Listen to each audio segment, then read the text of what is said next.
Hello, everyone. Welcome to another episode of The Giant Leap.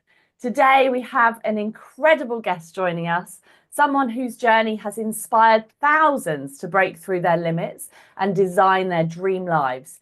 He has spoken on stages worldwide, built a global movement through his Dream Out Loud brand, and continues to redefine what success means.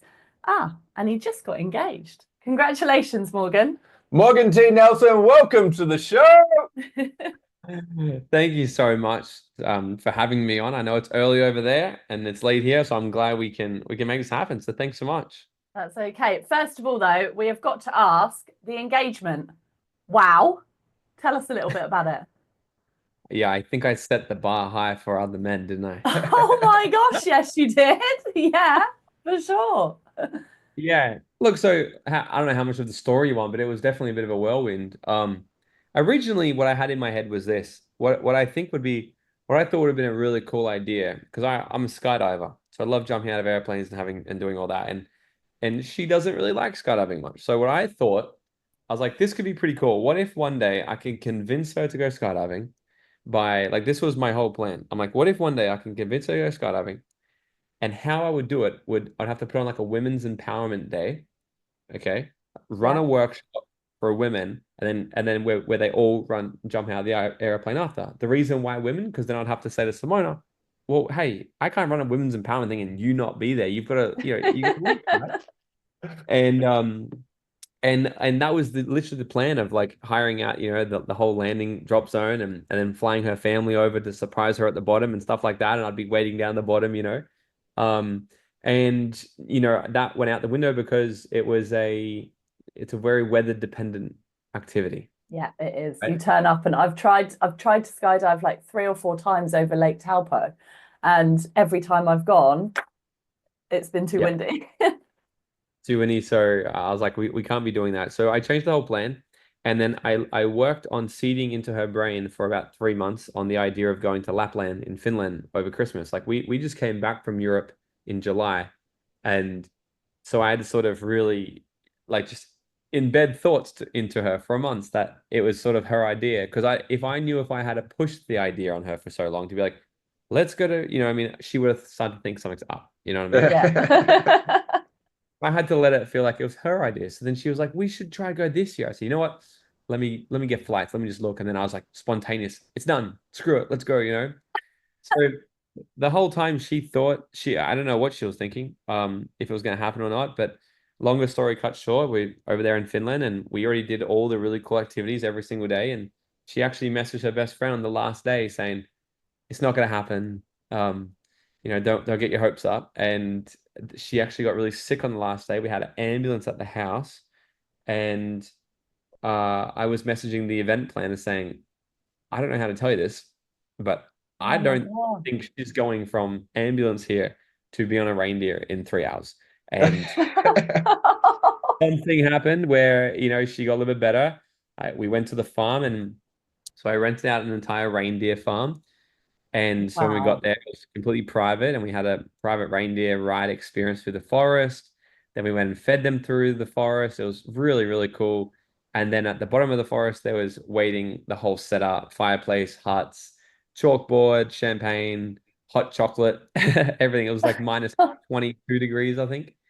Um, yeah, so did it there. So it was super cool. It was everything she wanted because she's from Lithuania. So that Eastern European blood. She grew up in cold and forests and all of that. So yeah, we put that online. And yeah, I've had a bunch of men tell me like you bastard. Yeah. Yeah. Yeah, it looked so incredible from the photos. And it's so funny because me and Casey are engaged, and that reminds me that when we actually we got engaged in India, and I was waiting the whole time because she had like Oh, really Bill. bad food poisoning. And then it got to the day where her dad was about to leave. So in between like spews and going to the toilet, I had to propose. But it was a magical place, sunset on the beach. It was wonderful. But yeah, Did, it's incredible how did nothing like that goes to plan, does it? yeah. But what I found, I don't know if it was the same with you, Casey, but the what I found is the cure to any sickness is a really nice ring. Yeah, yeah. Yeah. Well, she She got a wasn't sick 10 anymore. 10 rupee ring from from like just an Indian store. So I don't Yeah, know if well, that we cured make- it on the spot. The reason why is because we make jewelry. So what we did was Josh just gave me a cheap ring and then we went to our jeweler and we made a ring. So it was, that was why. It was like a hold ring, and then it was right, we'll go and make the one that you actually want. Yeah. So, Morgan, tell me, how are you and Simona enjoying this exciting chapter in your lives, and how has being with someone who shares your energy and ambition influenced your journey? Yeah, I mean, it in my head when I was gonna propose, like for me, it was just always part of the plan. So it's like I it didn't change much in me to me, you know what I mean? Like because I was planning it for ages, so I already sort of bought into the idea that, you know what I mean? And like I'm like, oh, we'll get married one day and all this. And for her, it's been completely over the moon, and she's been really loving it, and I think obviously saw that next chapter and commitment, especially as because I really understand female, like feminine and masculine dynamics, and one of the biggest things from the feminine energy, the highest value is safety. And so, either a consciously or unconscious thing, if the females or feminine energy is not feeling safe, then they're going to start to close off and they're going to shut down. They're not going to be as intimate. They're going to feel as connected, and all these things start to unplay. And, there's a million, thousand one ways that can make a woman feel unsafe. And one of which being, well, is this guy really in? Is he fully committed to me, or is he, you know what I mean? And we've been together for 4 years now. And so I think for her, that sort of that next chapter of that certainty, even though she knew it was there, that next chapter of certainty of like that safety and security, knowing that like we're a together thing. And I think so she's on cloud nine. And of course it's beautiful. And it's funny, like for me in my head, it was the thing. I was like, I underestimated it. Let's put it that way. You asked the question about like choosing the right person. I think what it's like having the right person. I think it's a very undervalued asset to have in life. Not just for like that support and that collective person to come home through and share experiences with and brainstorm stuff with, but also as a guy, like especially if we look at like my life, I started my first business at 21. I was financially free by 23, traveling the world, made my first $1 million by 28. I was single for about half of that whole journey. Like I had in what every guy would probably say is every guy's dream. I was single with money, traveling the world, doing whatever I felt like. And, it's to be able to sort of move into a good committed relationship, I understood that in that space was also a lot of distractions.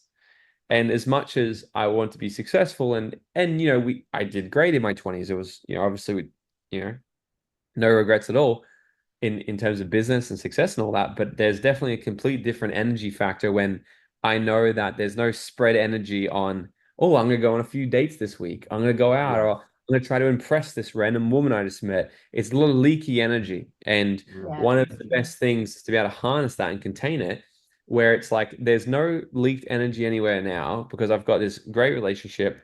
We trust each other. We love each other. We've got each other's back. And like that's what we do there. And then everything else gets to be completely harnessed into creation and what I want to do on this planet. And I think it's a superpower. But I'm also convinced not everyone should also be in a relationship. I think everyone's completely different. I think it's about recognizing one's limiting patterns and asking the question is this something that literally limits me? And for me, I knew when I was single, I was dating multiple women at once. They all knew about each other, right? But I was like, why not? I'm like, I want to date multiple women at once. I want to have all these dates, just have fun. And what I just realized was how much energy went into managing all that. And the moment once I stopped all of that and was able to I've got all this leftover energy and focus to put into creation and business and people and myself and our relationship and our goals. And it's completely just gone to another level. Yeah. Yeah, that's true. We're quite big on like minimizing decision fatigue, aren't we? So just simplifying everything and simplifying life, just simplify. So it's exactly like that. If you've got a great relationship and you've got each other and you can both be yourselves within that unit, then you can just it minimizes lots of other things, doesn't it? It takes away a lot of other stuff that is wasted energy. I think a simple life is a happy life. That's what I think. Yeah, definitely. And I think it's mostly a congruent life also breeds happiness because, if we're, one of my mentors, Chase Hughes, he's one of the I mean, like he spent 20 years doing secret intelligence operations and stuff like this, like crazy stuff. And he's a Amazing. neuroscientist. He's been able to work with and train CIA on how to, you know, essentially brainwash. And like he's a top up, he's a very smart person. And one of the things he says, he's like, when it comes to influence, just living, actually be able to influence someone is being congruent with your behavior and having closed loops in your head. So, for example, if somebody goes out and they try to be this confident, charismatic kind of person, but unconsciously in their head, they understand that there's dirty dishes at home, washing hasn't been done, all these things, it will actually show up in our vibration at a super Mm. deep unconscious level. Like if you walk into a piano store and you hit one of the keys, okay, I don't know, let's say it's like an F sharp, you hit an F sharp, what will happen in the rest of the piano shop, that exact chord will start to vibrate in the other pianos. You Yeah. see, because it just matches the frequency. Yeah. And Mhm. that's really what starts to happen. And where our biggest struggles lay is these unconscious things that we're not aware that we're doing because it's a different sort of frequency, a different vibration. So you've probably met someone before, they've come up to you and they've been great on the surface, and then you two look to each other after, you're like, don't trust that person. Yeah, yeah, Some Yeah. about them, Yeah. great person, great, and some I love them and don't trust them. Yeah. Don't know what it Yeah. is. 100%. Yeah. Don't know what it is, Definitely but there's been there. some sort of frequency that's happening at an unconscious level, and it speaks, and it will hit it like a chord in your body where you're like, it's don't know what it is, but I don't want to go there. And these are the things that people can really start to play on already and just start to think about what are the open loops in my life that haven't closed yet? The Mm. conversations that I'm avoiding, the people that I'm still having in my life because I just tolerate them. The unresolved things, the taxes that I haven't paid for 5 years, like all these things like this Yeah. back up and eat away at us inside. Um, so I think, 'cause you mentioned about happiness, I've been most happy in my life and I'm very congruent because I feel like there's no one out there at all that could get any dirt on me anywhere and be like, look at this. I'm like, bro, I'm an open book. Yeah. Like, it's congruent. Like what you see is what you get. There's no skeletons in the closet. There's nothing like that. And that in itself allows me to not just radiate differently, but show up differently because I'm congruent in my behavior. There's nothing lingering in the back going, I hope no one finds out about that. Or Well, it's powerful, isn't it? It's powerful to be completely yourself, like, Mm. and be happy with everything you've done and be open and honest about it. It's, Yeah, I it's was listening powerful. to a podcast the other day and they were speaking about Eminem on 8 Mile and how he just came yeah, out and spurted out all of the stuff, all of the things in the closet that they could have used against him. And he went so far that there was just nothing left. And I think that's a great way to approach it. yeah, it's even I forget the name of it. There's actually like a cognitive bias. I forget what you call that specific one, but there's a cognitive bias that says like if you're actually vulnerable and you share things like that, will come off as more trusting in the other person. Mm. And they've seen it, they've done studies in marketing and copywriting and things like this, where I think it's Volvo with the Beetle, when they first brought out the Beetle, their marketing thing was we may not be the nicest to look at, but we keep going when others stop, or something like that. And Yeah, and yeah, Yeah. what they were showcasing was we're just stronger. yeah, It was something like we might not be the prettiest, but we've got six digits on the dashboard. I think it was something like that, meaning Yeah. our engines can go over 100,000 kilometers or something yeah, like that. And they're using their vulnerability and their weakness to their strength. And what it does in people's minds is they go, shit, like, well, if they're going to be honest about their flaws, then I trust that person. yeah, Yeah. Volvo is known as like the trustworthy car, isn't it? It's like the one that Mm. is never going to break yeah. down and You can never, sticky tape it back together. yeah, yeah, it's weird. I've heard in some of your podcasts and when you've been talking that your definition of success evolved over time. So how's it evolved and what is your definition of success today? Mm. My definition of success now would be the continue the continue application of trying to reach your potential. I don't think success is a thing you get. I think success is a thing you do. So I feel successful and I'm achieving success when I'm operating at my highest potential with the ambition to continually expand and see if I can get to a new level and accomplish more things, and making sure that the things that I'm spending my time on are things that are in alignment with what I truly value in this world. Like, I don't think, me personally, I think someone who makes $100,000 a year in a job that they absolutely love, where they wake up every single day and they tiptoe to their office, as Warren Buffett says, and they're super excited about life. I think that person's more successful than the business owner turning over $1 million a year, who works 80 hours a week, who doesn't see their family and is miserable. I think that person's way more successful. So success would come down to the quality of life, and as long as it's in alignment with your values. The people who I see crush it financially success, like financial success, and are okay, because I've definitely spent 80-hour weeks working in my business. But the thing is, I love it so much.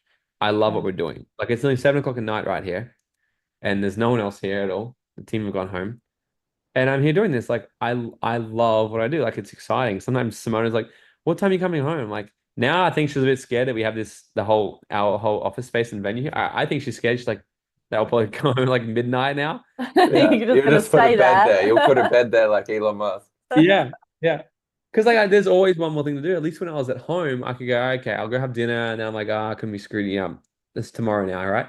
Now I'm like, oh, let me just do one more thing before I come home. And it's been late nights every night we've been here, but you know, ultimately, yeah, I think success is spending your life doing the things you love. It's so cliche, but then how do you spend your life doing the things you love, but then find a way to get paid a lot of money for it as well? Because Yeah. let's be honest, money does buy happiness. You know that, and or wealth we can actually accrue. The easier life's going to get. Like, it's not so much money buys happiness in itself, but money can buy ease and comfort, and ease and comfort makes people happy. A business Yeah. class flight to the other side of the world is way better than economy in between two people on the plane. So when I started in all of this, I think success was probably just being able to quit my job. Yeah. Started entrepreneurship. All I wanted was, I just want to get out of this job. Success was if I can wake up whatever time I want, um, go to bed whenever I want, travel whenever I want. That's success. And I did that by 23, moved to Mexico. And then what happens is you get there and you realize you got to move the goalposts. Yeah, you want Because to you're do like, something else to make success. yeah. Yeah. Yeah. And when I was 23, I never had the goal to be a millionaire at all. That was never the goal, actually. I never, well, yeah, I didn't believe I could do it. So that's why but it was also never I just didn't really care. It was like, I just want to make $2,000 a week and live in Mexico. And that's what I did. That's what I grew. But then by the time I was about 24, 25, I was like, okay, let's make millions now. And then Want to do maybe, something more. yeah. And then now it's funny that, we make, we're crushing it now. We have 4 different companies, and we had our biggest ever financial year last year. And I also spent the most time I've ever spent in the last 5 years out of the country. The biggest revenue and most time traveling. I'm like, now my definition of success is, how much can I make while doing the thing I love while not affecting my quality of life? Like, I spent half the day today skydiving. That's so How cool. good's that? That's for me, that's what it is. And I came back, I was talking to my assistant. I'm like, our goal here as the company is to make sure that, I'm the talent of the company. Like, I'm the CEO, da, da, da, but we build this infrastructure so I skydive every day. And you start laughing. I'm like, legit, like that's what it is. It's what I do. I'm like, I'm not building a company to box myself in. I'm building a freedom business that we all enjoy, we all love rocking up to, we all have fun. And Morgan skydives on a Wednesday. Yeah. I love that. I love that. So many people would think that skydiving is absolutely insane as well, but it's about taking risks, isn't it? And managing those risks and having fun as well. So Are you coming over to the UK at all soon? I would love to. I love coming over to London. I love it. I was there not last year, year before last. I spoke in Brighton, and then I went out to Bath, and I love going out there. So I want to go out there. I've got a few really amazing guests lined up for a podcast out there when I go there. I have no dates this year to go out there. In fact, I'm trying to not travel much this year. I go to America next week, but after that, I'm trying to not travel much this year and just be here, and then really sort of grow things. But just, I don't know. We just came back from Europe last week, and I said to someone, I'm like, 2 trips to Europe in 1 year, that's just too much. Like, Yeah. it's big. So, but I'd love to. I really do want to get over there. It's just one thing always, another thing pops up, another thing pops up. But we've got some other big things happening this year that you guys will see online soon as well. Good. We're excited about that. Hey, Morgan, if you woke up tomorrow and you were aged 11 and this had all been a dream, what would you do different? If this had all been a dream and I've realized it, Yeah. I would start building a YouTube channel. Yeah, I would start learning things. I would start getting very curious about all the things that I love. And then I'd start building a YouTube channel teaching people about things that I learned. And I would learn video editing and speaking and communication stuff, because I think if I was 11, I could probably like the idea of video editing. Now I wouldn't, because I just see it as like a lower sort of income task to do. But I'd start a YouTube channel. I think YouTube's so underrated. I wish I started that properly a decade ago. I think YouTube's got the power to completely transform people's lives and create a huge personal brand, audience, cash. So I would do that. I would do that. And You'd be and Mr. Beast. You'd be Mr. Beast by Yeah. now. Yeah. And I would seek mentorship earlier. Yeah. I would seek mentorship earlier. Like I would try to make sure I would still enjoy my life like I did, because I lived a great life, but I would try to spend at least pockets of that time, instead of just playing football every day with my mates. I'll try to find pockets of those times to also invest in growth, get mentors, and probably get into business a little earlier.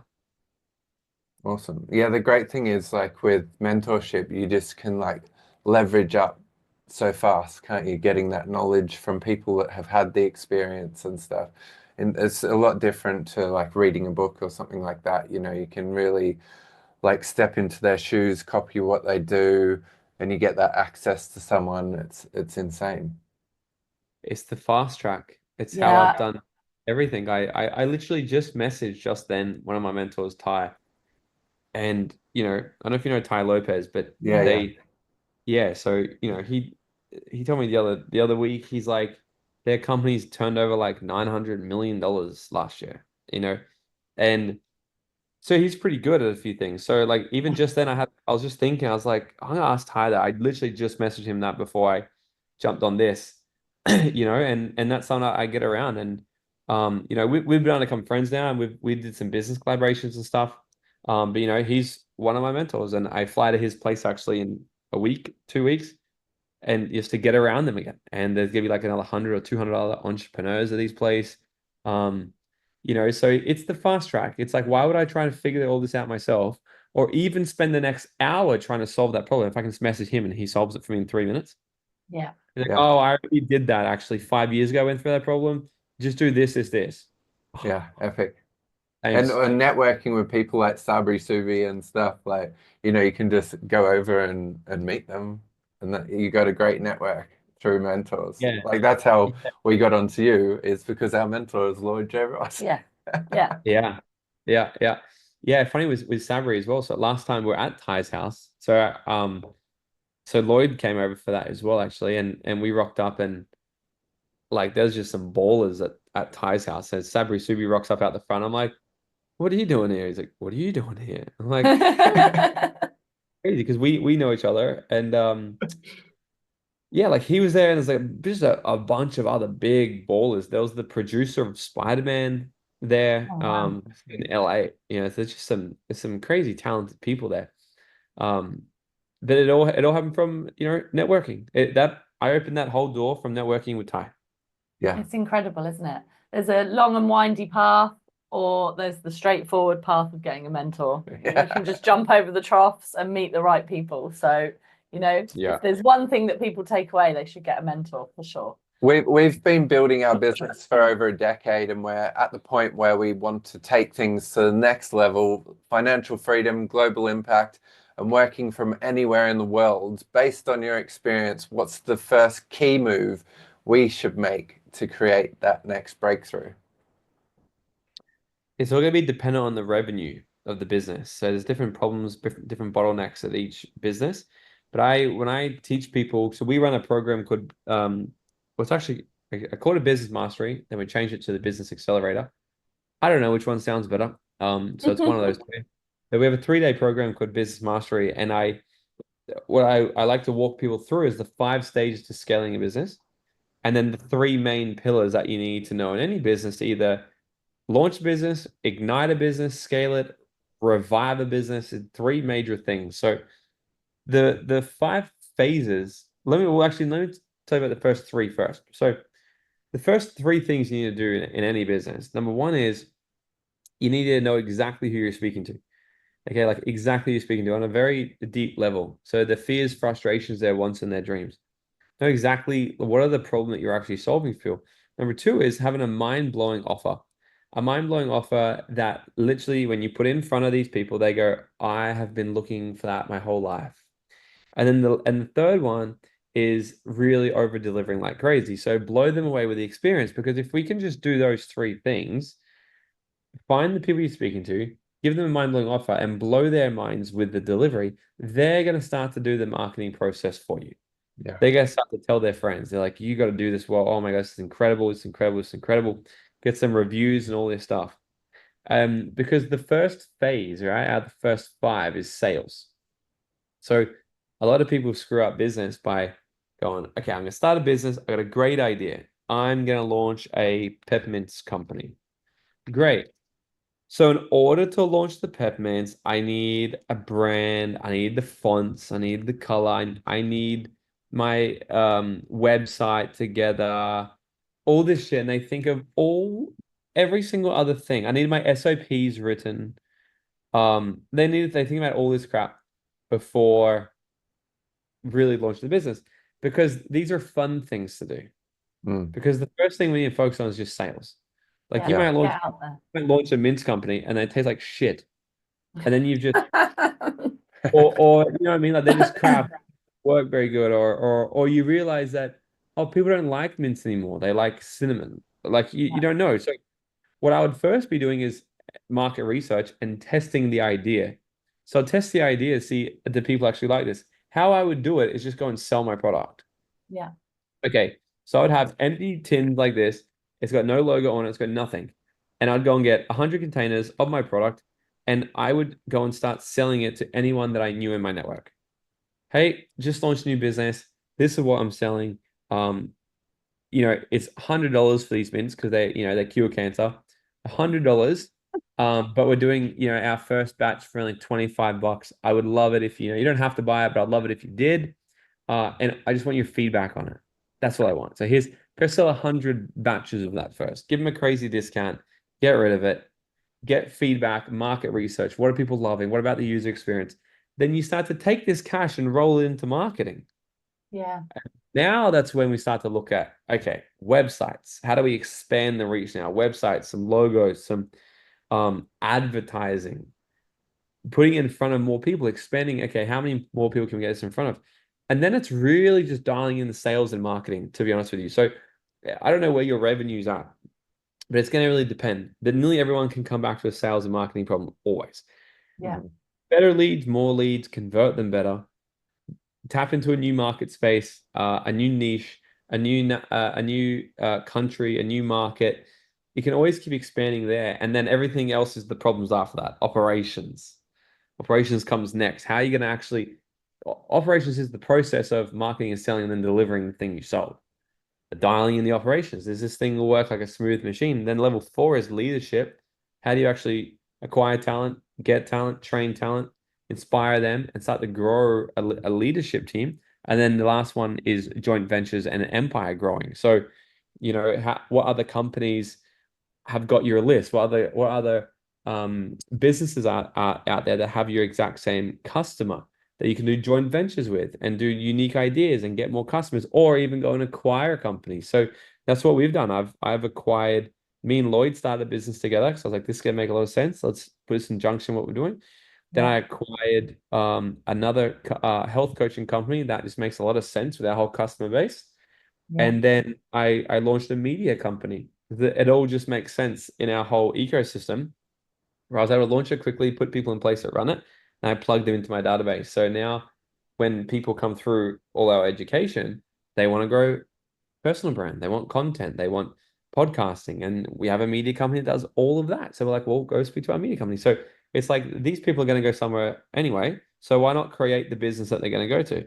And that's what I've done. So it's not one answer, unfortunately. It's the thing of I literally think that if anyone is at any point of business, they have just learned exactly what they need to learn right there. Like that is everything. Everything you said there is everything you need to do. So that's incredible. And nothing else. Like, get a good product, sell it, get good at selling it, market the crap out of the thing so you can sell more to it. Make sure the delivery of it is really, really nice. And become a great leader, foster an amazing culture in your company and now you're starting to develop a machine where sales and marketing operations works for you. Leadership team organize it, and you get to go and skydive each day. And perfect. See, we scaled our sustainable clothing company to like around 7 staff and 11 staff we have. 11 staff, and then we've scaled right back to just me and Casey because we worked out like the amount of time you spend and the revenue that you get, it's not worth it, because we started getting knowledgeable and being like, but we could do this. And then that's way less time and more money. So now we've scaled that right back, but we've got it as proof. And now we're getting more into like the coaching side of things, being like success coaches, like, look, this is what we've done, but we can help you do whatever you're doing. Yeah. Yeah. I love that. That sounds fantastic. You're clearly fascinated by how the brain works and using neuroscience and psychology to achieve goals. What's something that you can teach us about how the brain works? Maybe a way we could program it to success. Oh, I mean, how long have we got? So one of the best ways to literally program our mind for success is being able to brainwash yourself every single day. And you see, our mind, so when it comes to reprogramming the mind, we're working with the unconscious mind, not the conscious, because you can't tell yourself, I'm happy, I'm successful, I'm a million, and it's not, consciously, you got to go, but you're not. Look at your bank account, right? Yeah. It's like, what are you talking about? But unconsciously, if the things that you can believe on an unconscious level, again, send different vibrations, like we talked about before with the piano chord. So if you can hit the chord of $1 million bank account, you're going to attract $1 million bank account opportunities, people, results to you on that level. It's not immediate, but you start to radiate that. Okay, you start to radiate different types of clients. But what we can start to do is start to brainwash ourselves at an unconscious level. Every single morning we wake up, for about the first 20 minutes, our brain is still in a state of, I believe it's theta. There's 4 levels. I forget I do hypnosis. I should know this. I'm a hypnotherapist. That's okay. We have like alpha, delta, theta, and I believe beta.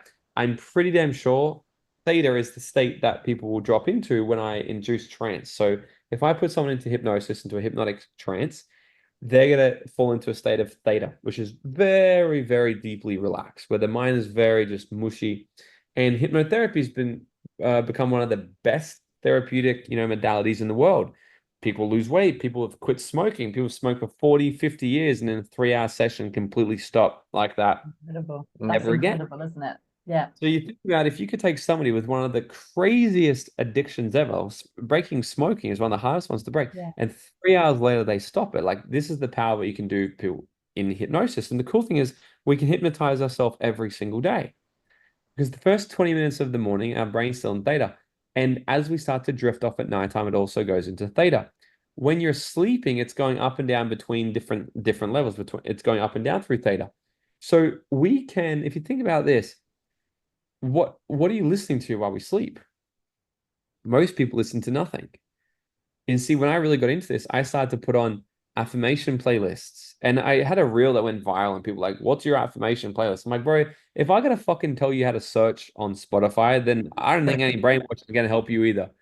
So just open up Spotify and literally type in money affirmation playlist, self-love affirmation playlist, whatever you want to work on. Someone's already made it. Yeah. And I used to go to bed at night, play it, and just put it under my pillow, and that's it. I go to sleep. And I'd let these affirmations and this positive language start to reprogram my unconscious mind while I'm sleeping. And it's a way to start to hypnotize yourself while you sleep.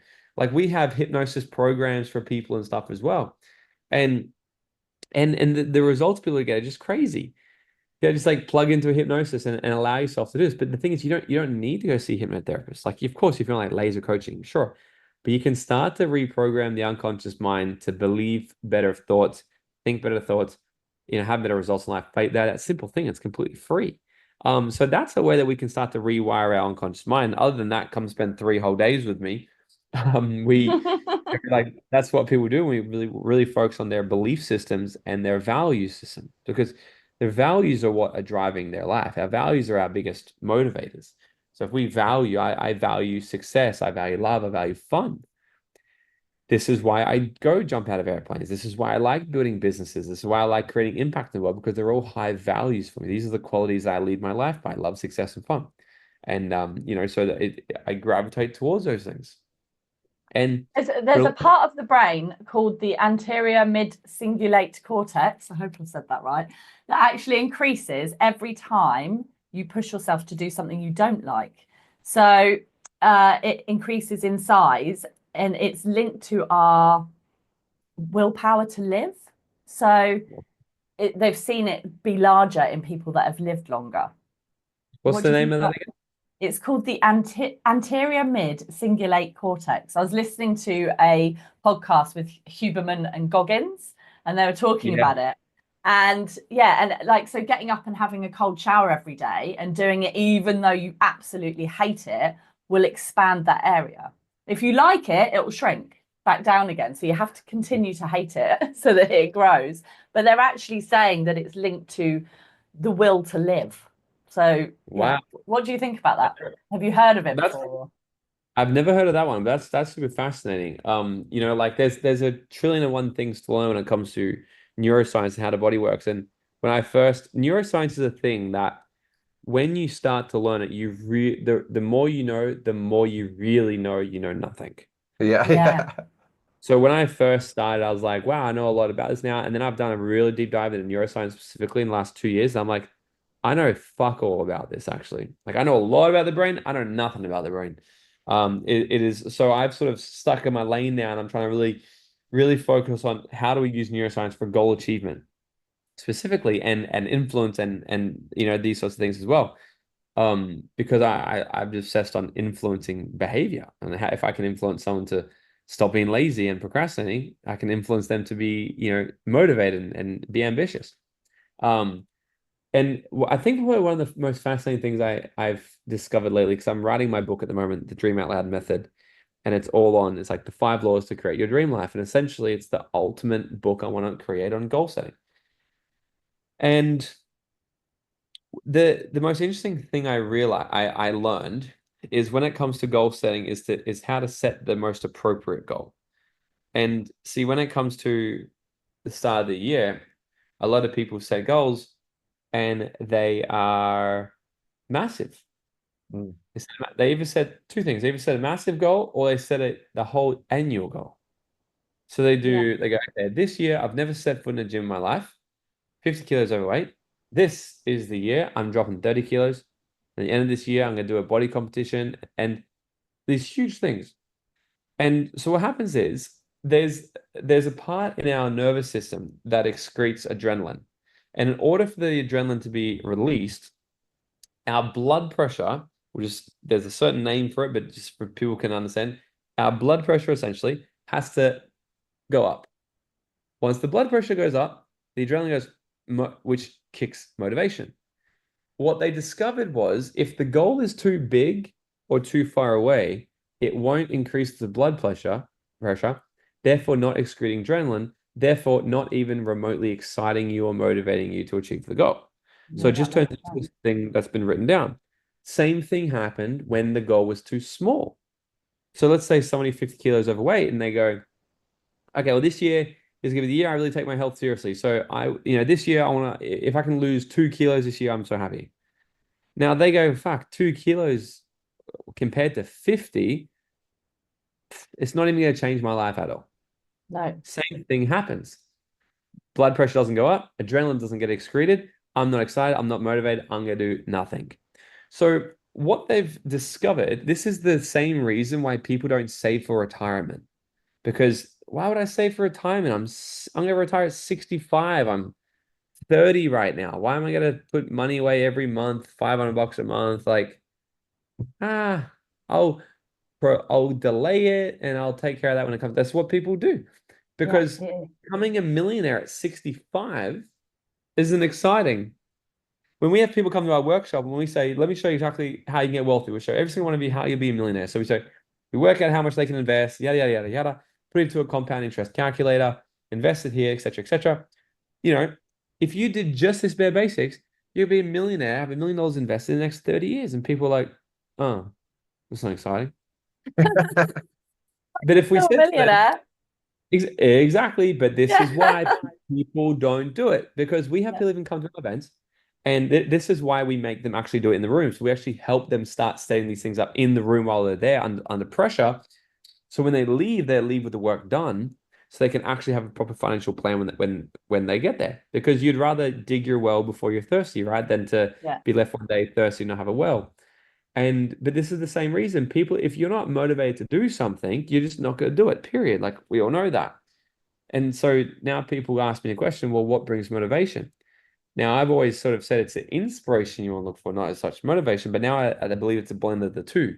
You need to be inspired about the mission you're on, but you have to be absolutely motivated on the short-term goal you're achieving. Because if it's too far away, like being a millionaire 30 years from now, or if it's too big, then it doesn't seem believable, it doesn't excite us, we don't do it. If it's too small or too soon, same thing happens. But if I said to you, if you do this as this, and you'll be a millionaire in the next 18 months, you'll change your whole life around.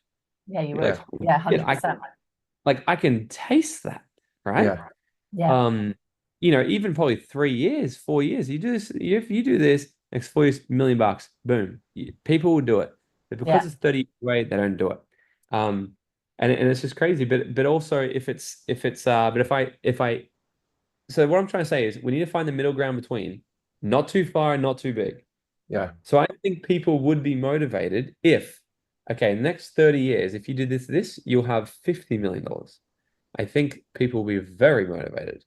Yeah. And I think like I said before, okay, if you do this, you have $1 million in the next 3 years, very motivated. So we need to find that middle ground for our goals. So the person who wants to drop 50 kilos, I probably wouldn't suggest go drop 50 this year. Set the mission in the head. Go, I'm so inspired to be the better version of myself. But what I'm going to focus on in the next 90 days is if I can just drop my first 8 kilos, that's going to be amazing. That's my target. And then tap into deeper motivators and go, what's going to change in my life when I do that? Well, I'm probably going to have more energy. I'm going to feel more confident about myself. I'm going to feel great. Now, what's something in my power that I can control daily as a micro goal that will allow me to get that outcome? Well, I can go to the gym every day. Good. Do that. Now that's the goal. The goal now is wake up today, put in gym shoes, go to the gym. Go to the gym. So if you can take care of just the teeny thing, you know that the byproduct of that will get you the end goal. These are the things that I've learned when it comes to neuroscience and goal setting. There's a lot more than just writing smart goals. Yeah, I love that. Yeah, I've found something that works for me. If I book into something, like I wanted to get fit and my body to look good, so I booked into a bodybuilding competition, and now, this was a year ago, but now we're coming up on about 3 months away. And so I've been going to the gym every single day, just focusing on going to the gym every day. And so like last year, I wanted to get physically fit, so I just booked into a marathon. And so I'm running towards that goal, but all I've got to focus on is going out for a run each day. And this year I've worked on something new. I don't know how it's going to go yet, but I've got 3 main goals. And what I've done is just done a daily task list of bits to tick away at, chip away at the goals. So each day I'm focusing on a little bit just to chip away each day. but I can go to my task list and go, okay, I'm doing this, and then get that done, and then the next thing. So it's super productive. I love it. I love it. And breaking it down. I do that. I call it my BAM, my bare ass minimums. What are my 3 things I'm gonna complete today? If the only thing I did today with those 3 things, it would still be a successful day. Yeah. And I focus on that. And then once I do that, if I want to finish for the day, I finish. But if I'm in momentum, keep going, I keep going. And yeah, that's one of my, we actually have a planner. You guys, we can give it to your audience for free. Yeah. I have like that'd be amazing. I have like a 1-sheet planner that I've put into a whole booklet. But we can just give like the planning, people can just print it. It's like a week planner. Yeah. And it just makes me focus on that. Like what's my BAM each day? So this allows me, it's like my high performance planner without all the bullshit, but also how I create a life by design, because it's not achieving to be happy, but it's happily achieving. So how do we achieve each day the things that are pushing the needle forward, but also have time to enjoy life? Yeah. Yeah, I love that. Yeah, I love good. that. Bam. I've not heard it called Yeah. that. That's cool. No, what's Lloyd call his one? Dominate list. The dominate list. Same idea, but just different names. So it's cool. So fear, it being a skydiver as well. So fear is something that we all face, okay? So especially when stepping into growth. So what's a fear or challenge you've encountered recently, and how do you work through it? Probably one of the biggest fears we worked through this year was getting this entire. So I'm sitting here right now in our whole event space. It's a 400 square meter building. It's massive. And what I want to do in this building, we don't even have government approval to do. We've put well over 6 figures into it already. And I'm hoping that it's going to work out. And that's the definition of entrepreneurship. Taking massive action, doing the things in hope that our efforts will be rewarded. And so when we signed the contract on this, I was like, oh my God, that's scary. But it also tells me that's how I know I'm on the right track. See, if I'm not scared with the decisions that I'm making, I'm still playing small. So every single new big decision we should be making should scare the crap out of me. Otherwise, it's small, it's convenient. So I use it as an indicator as well to tell myself that when we're actually on track. So, but how we sort of work through it is I just take action. Like speed eliminates fear. Okay. So when I'm going up in the airplane, okay, and it takes us 20 to 25 minutes to get to the altitude we jump out at, you can notice your thoughts starting to go, this is a bad idea. Right? And it's like everyone's just chilling in there. You're watching your altitude meter just get higher and higher and higher. But as soon as we open the door and I jump out and I'm falling to my death at 1,000 feet every 5 seconds, we exit at 14,000 feet. I have to deploy my parachute by the latest, 3 to 4,000 feet to be safe. So that leaves you like, about a minute to really make sure you're doing the right thing. What do you think I'm thinking about in that moment? Oh gosh, I've got no idea. What are you thinking about? Nothing. When should I pull the Nothing. chute? When should I pull the chute? I guess you have like a timer or something. Do you just look at? I have my altitude, I'm checking. But in that moment, I'm present. Yeah. And I'm just doing. What I'm doing in that moment is I'm doing the thing I know I need to do, which is make sure I know my altitude, make sure no one's around me, do some flips and shit, enjoy, and when the time's right, pull the parachute, don't hesitate. Yeah. The thing is, speed eliminates fear. I'm not scared when I'm falling. In fact, I've never seen someone like while they're falling. I've actually, every single time I've seen a video, it's then going up, they're like panicking, and then their video's like, they're happy because they're present. Yeah. Speed eliminates fear. And so just actually acting. So the next time, if, asking like, how do you sort of work through fears? I just act. As soon as it's scary, I recognize it's scary and I still just take a step of action. And I go, because fear is just the anticipation of pain in the future. If I trust myself enough, I know I'm going to be able to work through any sort of pain or perceived pain that might arise. Yeah. Yeah, that's amazing. Speaking of trust, I loved how you talked about like the first time when you went to get skydive on your own and you were working through like, oh man, I don't know if I can do it. Like, and then you're like, what am I scared of? That I'm not going to pull the parachute? Do I not trust myself? I love that. Yeah, it taught me a big self-trust lesson when I got my license for that because yeah, I was petrified before I went, and I realized the only reason I was scared is because I didn't trust myself to do the thing that they just taught me how to do, which, Yeah. makes sense. You do a day of theory, and then they go, okay, you remember all that? And you go, no, right? Yeah. So it's pretty frightening. And the next minute they're throwing you out of the airplane. So I was like, yeah, but I just don't trust myself yet. So that taught me that um, self-trust is built from doing hard things. Yeah. Self-trust is built from doing things that you haven't done yet, coming out the other side of it and witnessing through evidence that, holy crap, I'm someone who does some pretty hard shit.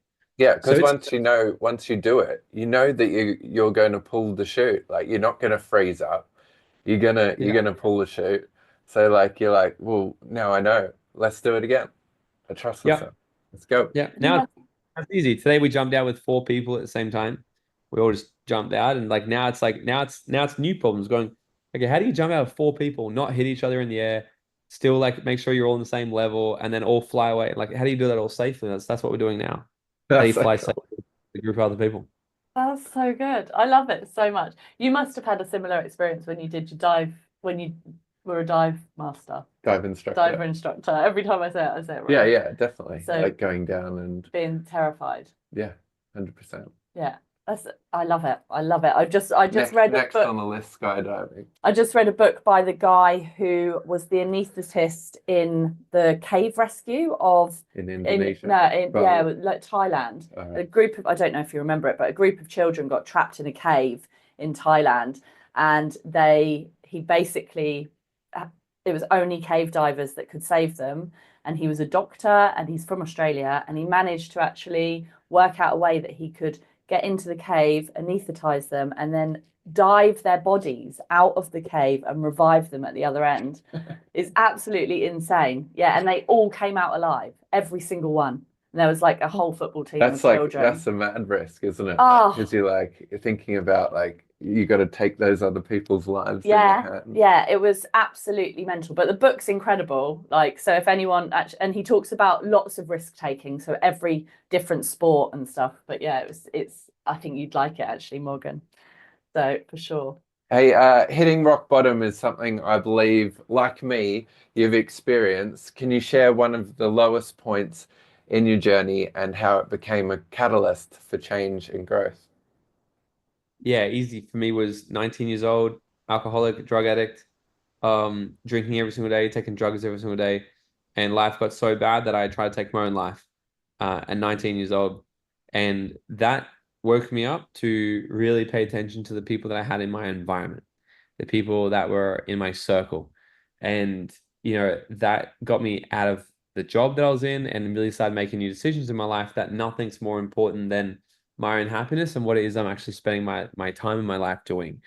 So I would say that was a rock bottom moment, and I learned that early. So hopefully we don't need to have another rock bottom. I think you don't ever need rock bottom. Life teaches you in 3 ways. You get the feather hits you first, so you get a little tickle from the universe, God, or whatever. And it's like, hey, here's a little learning. And then if you refuse to get the learning, then it's going to hit you with a brick or throw a brick at you and it'll hit a little bit harder. And then if you don't get the learning, then you'll get hit by a truck.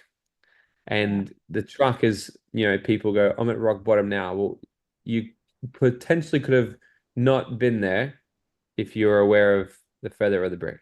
It takes self-awareness, self-responsibility to notice those things. But also, rock bottom can be huge turning points for people and times where they make big new decisions in their life. And I guess the great thing about being hit by the bus is like then you have that thing to be fearful of. You're like, I never want to go there again. So I'm going to keep Yeah. doing this so I don't do that. Yeah, you learn to look both ways before crossing. Yeah.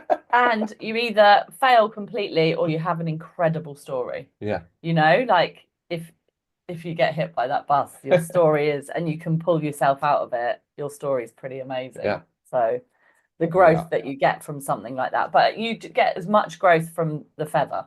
Yeah. You know, it's just if you learn, if you can see it quick enough, really. Yeah, you know, and the older people get, the more stubborn they become. You know, but they still can learn. So what they've shown is up until the age of 25, people are very persuaded and very influenced by a feather. After the age of 25, what they've seen is it takes a little bit more motivation to change somebody. Yeah. Sometimes what's required is a severe traumatic event. It's someone going through a divorce at 50 or 45, losing their kid, having the heart attack, to go, shit, maybe I should pay attention to my weight. Up to the age of 25, it's easier. But it doesn't mean that people need to be all emo if they're older than 25. Be like, oh, is it hard for me to change? It all comes down to still just making a decision of wanting something better than what you currently have, and then discipline, building the thing in your brain that you were just talking about, doing hard things. Yeah, building the resilience up. Yeah, you get up every morning and go for a nice bath on your deck, don't you, or something? I do. And do you love it? I hate it every single day. Good. You've got to hate it. This is the thing, right? You can't love it, because if you love it, then that part of your brain doesn't grow, right? So you've got to hate it. There's not a day I enjoy it. Josh is the same. He does a cold shower every single morning, and he's like, in wintertime in England, is like that's ice. balls. Yeah. Our whole house is freezing as well, so he like gets out of the shower into the cold air, which that's the least warm. that's the least of my worries. Once I'm done, I'm like, oh, this is nice out here. Yeah, that's ballsy. I hate cold showers. I'd rather cold bath than a shower. Well, one day I'll put it out on the deck, but at the moment it's a shower. I took it to the extreme in Finland. They went and cut a hole in the glass, cut a hole in the lake, and I ice bathed in minus 25 straight into the frozen lake. So cold. How long did you do it for? I think we did about 2 or 3 minutes. Yeah, that's nuts. We did sauna, and then straight into the lake. I mean, we could just get in the sea at the moment, Yeah. and it probably wouldn't be that cold. Not quite that cold. Freezing, yeah, no, maybe not that cold. We've had a glimpse of your new venture, a warehouse with a shared space, podcast studio, event space. Wishing we were on the Gold Coast right now. What's the vision and what's next for Morgan T. Nelson? Well, I think we've just started a new company, Dream Out Loud Studios, and that's what we're doing here now. You know, but this is just a fun thing. This is just a fun thing. It's all like we'll play it around and have some fun down here, and that's everything we're doing here in person. But what we're doing globally is I'm in the process of writing this book.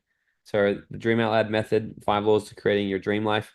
That's that's the book I'm really focusing on writing right now. So I'd love that to be out by the end of the year, or at least finished by the end of the year. It'd be fantastic.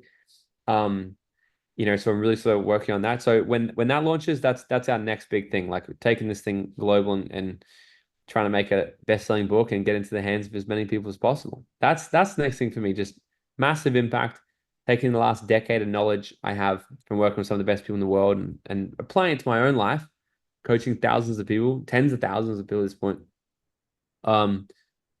to create their dream life and achieve greater goals. And I want to put everything into a book for people to get.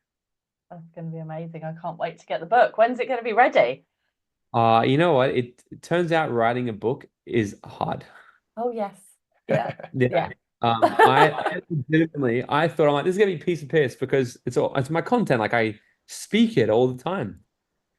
So my team booked me a house away for like 3 days, and they're like, write the book this weekend. I said, easy. Okay, I'm gonna write this weekend. I go away for 3 days, come back, first chapter written. Not even written, just brains dumped. Like, because I'm brain dumping it all, fleshing all the main things out. Then I'm gonna have a professional writer go through and actually turn my gibberish, like 'cause I can barely read or write, just turn that into a sentence that actually makes sense for the reader. So I'm still going at that. But I would say I'd love to have it by Q4 at the end of the year, done, edited, ready to go, so we can launch maybe in the new year. That would be amazing. I am looking out for that for sure. That's going to be so good. Finally, where can people connect with you, learn more about your events, and follow your journey? Morgan T. Nelson on Instagram is the best place for me, or on YouTube. They can come find me, Morgan Nelson. We've got all of our podcasts on there. We have everything on there. That's my best place. Follow us on there, and then I can get, if you email my assistant, he'll send you that link for that planner, and we can drop that in the notes as well, and they can click that and get that planner as well. Amazing. Okay, one last question from me. Morgan T. Nelson, are you successful? Am I successful? Yes. You. And I am, because I live a life that's meaningful to me, that's ambitious, we have a big mission, and I live each day in a way that lights me up. That's You know, amazing. there's never a day where I do something where if I knew I died tomorrow, everything I did today, there's nothing I don't think and go, "Oh, I should have done that today." I'm content. I think that's success. Yeah, that's beautiful. That's lovely. And thank you so much for being here today. It has been absolutely inspiring. We're so grateful for your insights and for your energy as well. For all of our listeners, make sure to check out the show notes so that they can hook up with you. Beautiful. I appreciate you guys. Thank you so much for having me on.